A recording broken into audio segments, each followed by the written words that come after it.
Assalamualaikum, program e-belajar Matematik Tingkatan 4, rangkaian dalam teori graf bersama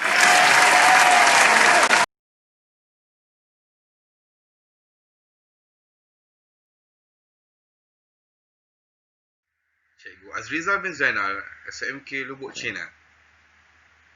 Okey, kita teruskan kepada 5.1.3, okey, rangkaian dalam teori graf, 5.1 rangkaian. 5.1.3 mengenal dan melukis subgraf dan pokok. Pokok apa ya?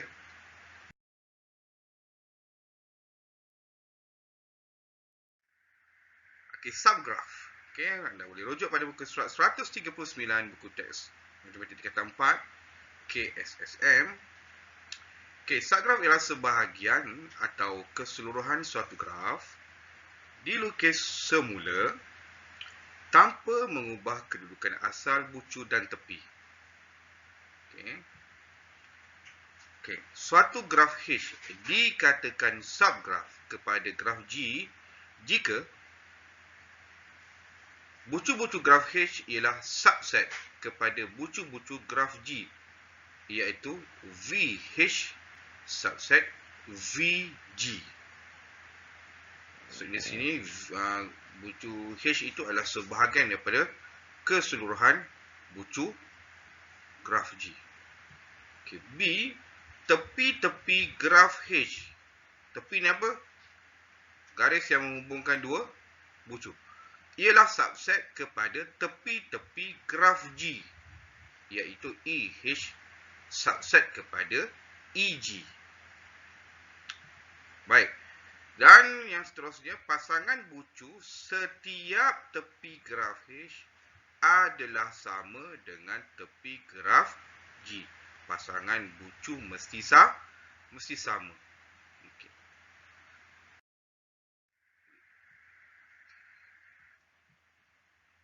Kemudian kata lain atau secara ringkasnya, suatu bucu dalam graf G ialah subgraf bagi graf G. Suatu bucu dalam graf G ialah subgraf bagi graf G. Suatu tepi dalam graf G bersama bucu-bucu yang dikaitkan ialah subgraf bagi graf G. Suatu tepi dalam graf G bersama bucu-bucu yang dikaitkan ialah subgraf bagi graf G. Dan setiap graf ialah subgraf kepada dirinya sendiri. Setiap graf ialah subgraf kepada dirinya sendiri. Contoh saya ada graf lengkap. Graf lengkap tu pun adalah subgraf kepada graf itu sendiri. Okey, kita lihat contoh nanti. Baik, kita lihat contoh. Pada muka surat 139, tentukan sama ada rajah 1 ialah subgraf bagi graf G. Okey, ini gambar rajahnya. Okey, kita lihat pada gambar rajah. Okey, pada rajah 1 tersebut, okey, PS. Okey, melalui tepi E5. Dan kita lihat graf G sebagai graf asal. Okey, betul lah PS ini disambung melalui tepi E5. Okey, tepinya E5. Adakah dia subgraf atau bukan? Okey, pasangan bucu untuk tepi E5 adalah sama. Okey, sama dua-dua sama, rajah 1 sama dengan graf G. Okey, E5 adalah subset kepada E1, E2, E3, E4 dan E5. Okey, tepi itu adalah sebahagian daripada tepi-tepi yang lain. PS. Okey. PS tu tepilah. Okey, adalah subset kepada PS ni. Okey, bukan subset. PS ni adalah bucu. Bucu PS tu adalah subset kepada bucu PQRS, keseluruhan bucu pada graf G. Okay, maka dia adalah subgraf. Okay. Seterusnya, tentukan sama ada rajah 2 ialah subgraf bagi graf G. Okay, kita lihat persamaan, ada tak persamaan. Kita nampak di situ ada PS sama, E5, E5. PQ pun sama, E1, melalui E1. Okay, cuma kita lihat pada gelung. Gelung pada rajah G berada pada bucu Q, tetapi pada rajah 2, gelung itu berada pada P. Okay, adakah ia subgraf atau bukan? Okay, kita lihat pada 2 tu. Okay, kedudukan gelung E2 bukan pada bucu Q. Q.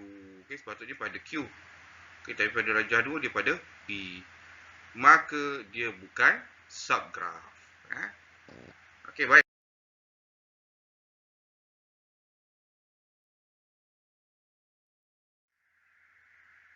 Okey, baik. Tentukan sama ada rajah 3 ialah subgraf bagi graf G.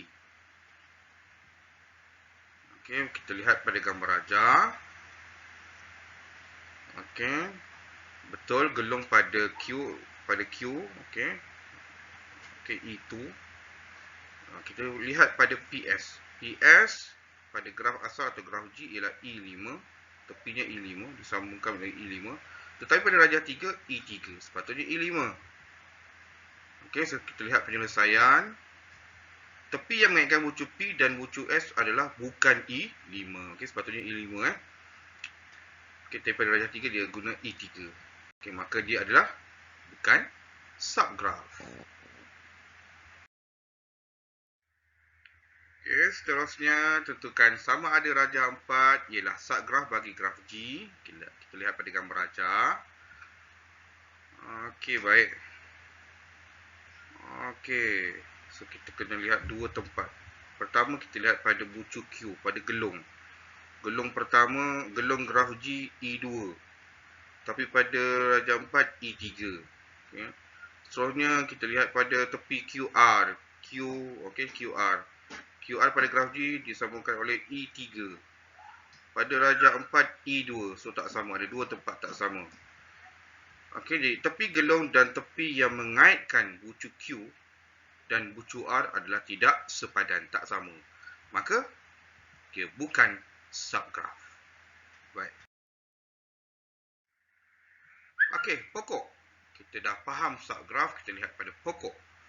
Pokok suatu graf ialah subgraf bagi graf tersebut dengan ciri-ciri berikut. Okay, ciri yang pertama, graf mudah, iaitu tanpa gelung atau berbilang tepi. Pokok mesti graf mudah. Tak boleh ada gelung, tak boleh ada berbilang tepi. Semua bucu mesti berkait. Okay, dan setiap pasangan bucu dikaitkan oleh satu tepi sahaja. Maksudnya dia tak boleh ada bucu pencil. Okay, tak boleh. Dan syarat ketiga, bilangan tepi sama dengan bilangan bucu tolak 1. Bilangan tepi sama dengan bilangan bucu tolak 1. Jadi bilangan bucu ni kita wakilkan dengan N bilangan. Jadi bilangan tepi dia jadi N tolak 1. Baik. Jadi katakanlah kita guna bilangan tepi pula sebagai N, maka bilangan bucu jadi N tambah 1.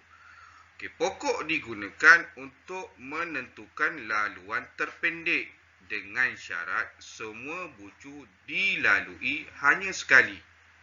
Okay, contoh pokok carta salasila keluarga. Okay, dicontoh saja. Baik.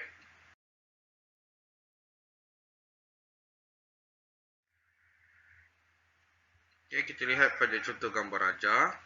Ini gambar rajah pertama, ini gambar rajah kedua. Okey, kita lihat perbezaannya. Untuk gambar rajah pertama, dia tak ada tepi antara B dengan E. Antara bucu B dengan E tak ada tepi. Untuk gambar rajah kedua, B dengan E bersambung oleh satu tepi lah. Baik, apa beza dia dan yang mana satu pokok, yang mana satu bukan pokok. Baik. Okey, untuk gambar rajah pertama, rajah merupakan suatu pokok kerana pertama, semua bucu berkait. Okay, dia tak ada bucu pencil atau bucu terpencil, dia tak ada. Kedua, setiap pasangan bucu dikaitkan oleh satu tepi sahaja. Okay. Dikaitkan oleh satu tepi sahaja. Syarat pokok, dia tak boleh ada gelung, dia tak boleh ada berbilang tepi. Okey, baik. Dan tidak ada gelung atau berbilang tepi. Okey, saya dah cakap tadi kan. Dan bucunya sama dengan 5 dan tepi sama dengan 4. Okey, syarat pengiraan bucu tepi sama dengan bucu tolak 1. Okey.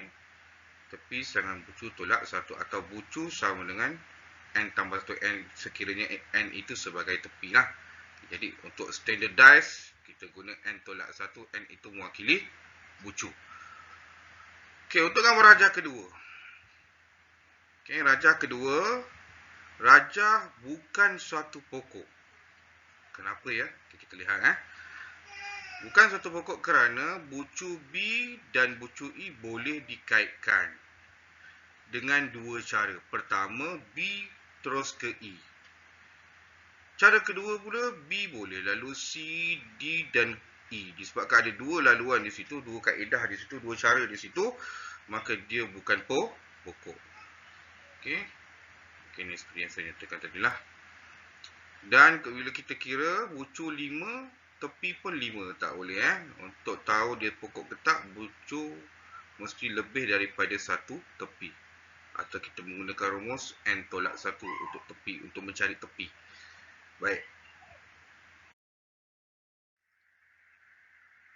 Okey, contoh soalan, kenal pasti sama ada pokok atau bukan pokok. Untuk rajah di bawah, berikan justifikasi anda. Okey, gambar rajah yang pertama. Okey, baik. Tengok ciri-ciri gambar rajah pertama. Bucunya ada 6. P, Q, R, S, T, U. Tepinya sama dengan 7. Okey, ingat kembali tepi N tolak 1 di mana N sama dengan bucu. Maka sepatutnya tepinya ialah 5. Maka sepatutnya dia bukan pokok lah. Okey, setiap pasangan bucu boleh dikaitkan dengan pelbagai cara. Saya nak pergi P, saya nak pergi ke Q. Saya boleh lalu terus PQ, saya boleh lalu PUTQ, saya boleh lalu PUTSRQ. So, banyak sangat jalannya, banyak cara, maka dia bukan pokok. Okey, contoh yang kedua. Okey, gambar rajah lebih kurang sama. Kalau kita nampak dia sehala saja. Boleh kata sahala. Okey, ni bukan graf terarah, ni graf mudah.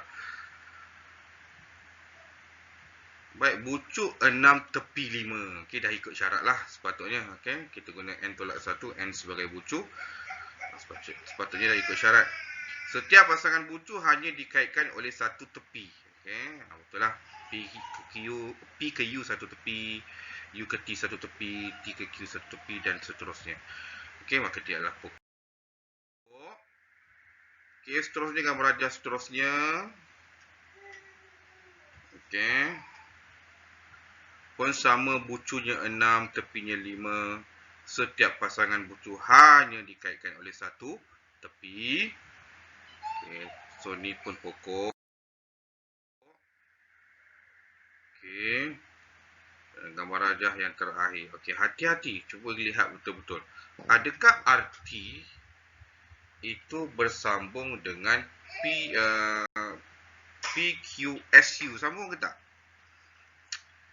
Kalau dia sambung, sepatutnya dia boleh jadi pokok lah. Sepatutnya. Tapi kita lihat.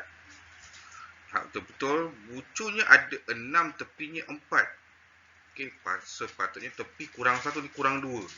Okey, di situ pun kita dah tahu dia bukan pokok. Bucu R dan bucu T tidak dikaitkan dengan bucu yang lain. Maka dia bukan pokok.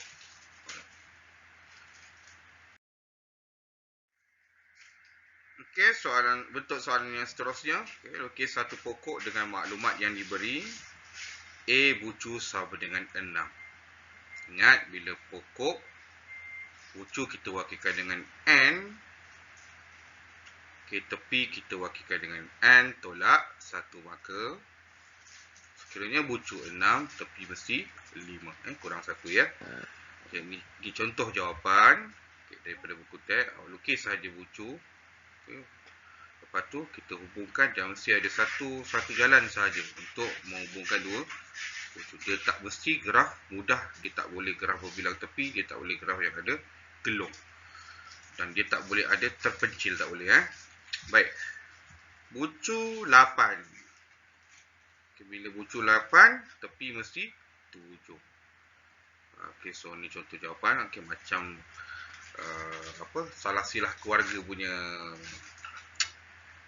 carta kan. Okey, baik. Baik. Saya ubah sikit soalan. Tadi saya bagi bucu, sekarang saya bagi tepi. Okey. So ingat, Bucu kita wakilkan dengan N.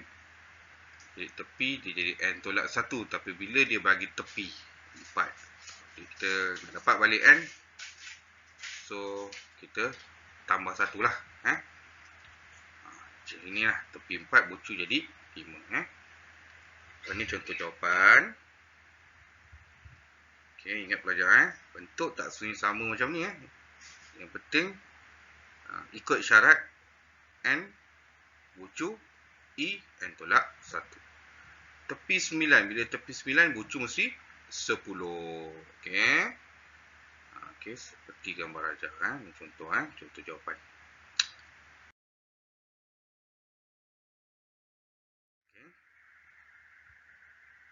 Okey, soalan selanjutnya, lukis dua pokok berdasarkan graf yang diberikan di bawah. Okey, kita nak lukis dua pokok. Macam mana tu? Apa syarat-syaratnya? Okey. Kita dah ingat balik. Bucunya ada 5. Okey. Bila bucu 5, tepi mesti 5 tolak 1, 4. Tapi sini kita lihat tepinya ada 7, maka terlebih 3. Baik.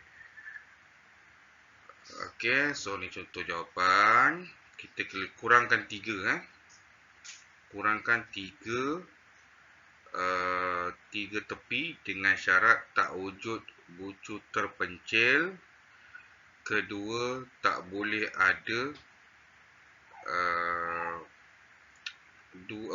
tak boleh ada laluan yang berbeza. Dia mesti satu laluan saja. Maksudnya ada 2 bucu, dia tak boleh ada laluan lain. Okey. Ini contoh yang kedua. Ini boleh rujuk pada buku surat 141 buku.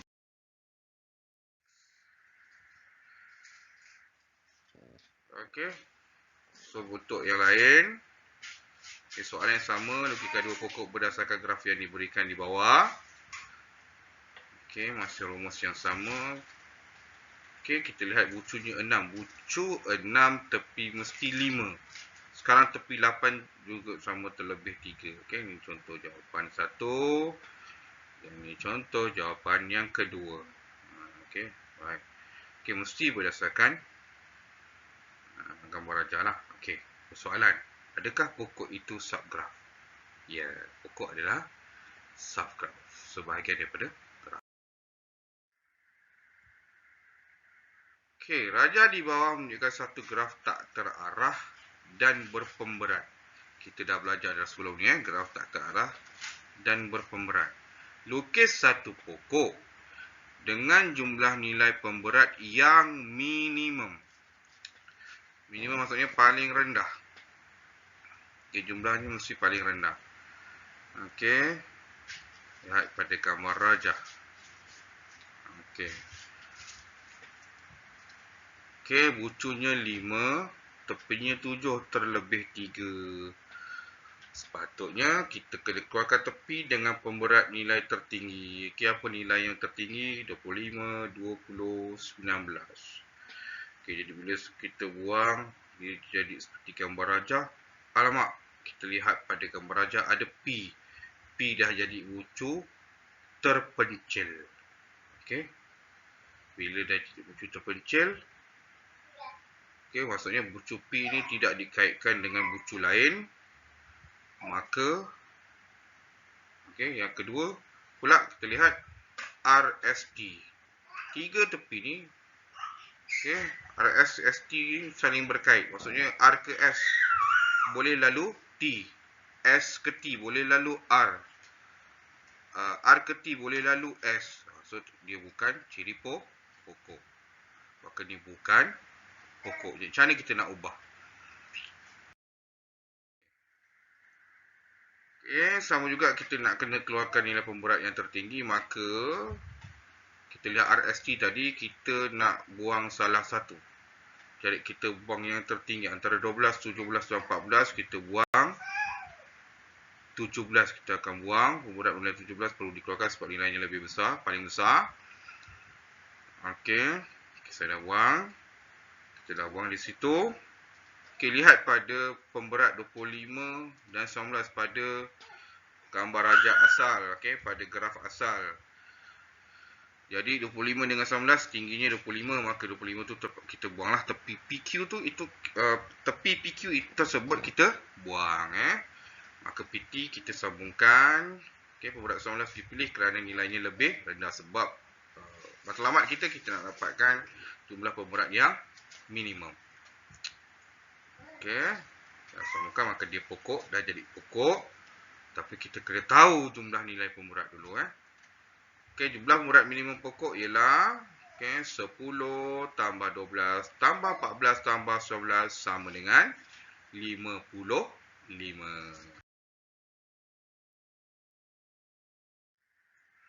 Okey, itu saja dari saya. Okey, tunggu untuk video yang seterusnya untuk 5.1.4 dan saya gabungkan terus dengan 5.1.5. Okey. Assalamualaikum dan jumpa lagi.